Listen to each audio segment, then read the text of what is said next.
If you have a big problem, you need a big solution. And so we had a serious problem in American health care. We came with a bill to try to address it.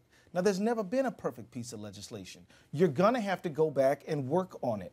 You're going to have to look at parts of it that aren't working so well, and you're going to have to change those things and keep the ones that are working. But that's not what the Republicans are doing. And that's not what Nancy Pelosi did when she said you have to pass it before you know what's in it. You're talking about the past. I'm talking about now. What I'm saying is right now, we could get together and work on solving some problems. But that's not what we're doing. The president has said he will not negotiate. How do you negotiate with the president who says he negotiates with Vladimir Putin? He's not negotiating with us. We can negotiate on all type of things. We can negotiate on the budget.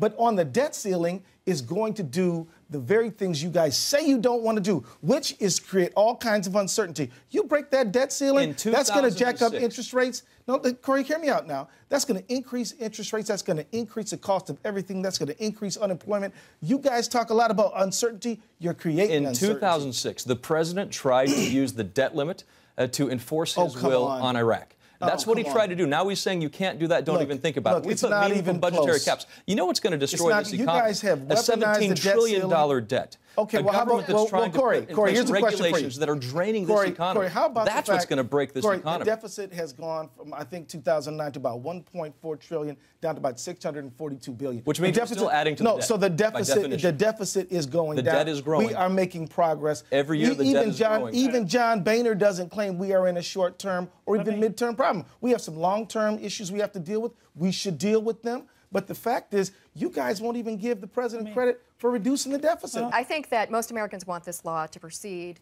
and make changes as necessary, but they want to give the law a chance. But I have a question, a very specific question to you. You've put out this list of demands. You seem pretty serious about delaying the health care law for individuals for a year, which means 11 million Americans won't get health care.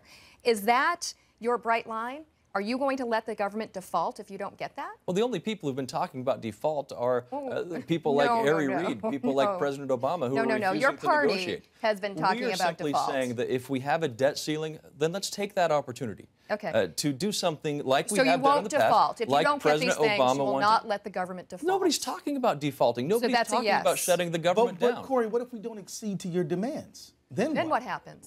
If you're talking about acceding to the demands, that's something the American people are hoping for. You've listed the demands. Look, I look forward to working together to pass a Keystone Pipeline. What if we don't do what's to put the REINS Act in place, which would bring in regulatory. Let's get real, man. We have an opportunity to grow What happens economy. if we don't do what you say here? So you're not willing to negotiate? Can I bring up a radical idea for a second? Yeah, I'd love to hear one. That just breaks out of the whole current system.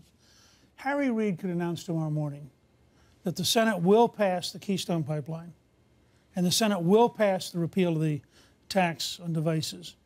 And when it came out of the Senate, you know the House would pass it. The president could announce he would sign it. Now, that would be a step towards a cleaner debt ceiling. And you could say, gee, we both won. You didn't let the Republicans put anything on it. The Republicans got two of their major goals.